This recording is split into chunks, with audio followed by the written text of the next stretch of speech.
Most crime scenes go quiet after the police leave. Evidence gets packed, doors get sealed, and whatever happened inside stays there.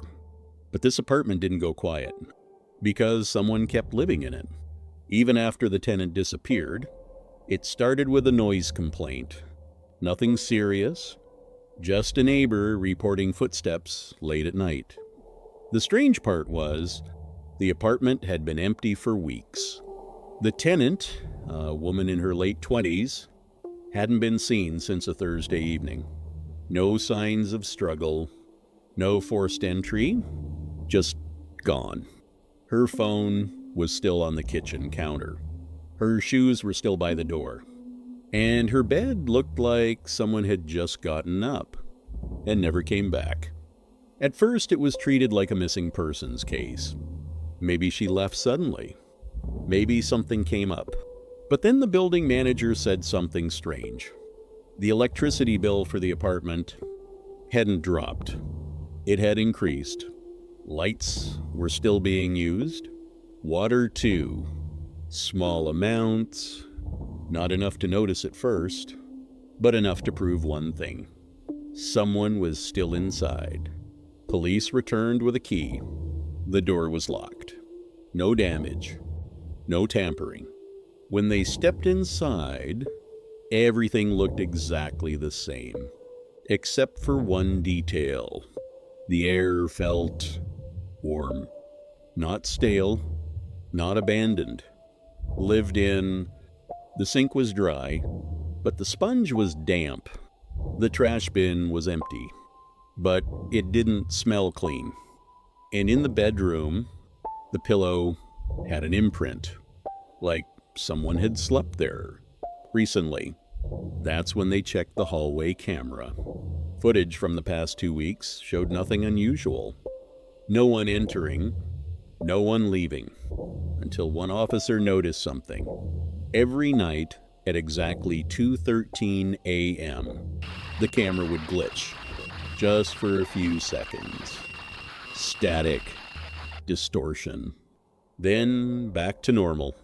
It happened every single night, without fail. So they waited. 2:12 a.m., nothing. 2:13, the screen flickered. Static filled the monitor, but this time, it didn't cut out completely. Through the distortion, they saw the apartment door slowly opening from the inside. They moved immediately. 2 officers, same key. The door was closed when they arrived. Locked, just like before. But when they stepped inside, something had changed. The lights were on, and the shower was running. The bathroom door was slightly open. Steam filled the hallway. One of the officers pushed it open slowly. The shower curtain moved slightly, like someone had just stepped out. But no one was there. Just water, still running. And on the mirror, something written in the fog. "I'm still here." They searched the entire apartment again. This time, more carefully. That's when they found it. A small access panel behind the closet. Hidden, barely noticeable. Inside, a narrow crawl space. And signs that someone had been living there. Food wrappers, water bottles, and something else? Photos, dozens of them, all taken inside the apartment while she was still there, sleeping, walking, unaware. And the last photo was taken the night she disappeared. Standing behind her was someone smiling. The case was never solved. They never found out how long he had been there, or how he got in without ever being seen. But one thing stayed on record. The electricity in that apartment kept increasing, even after it was sealed.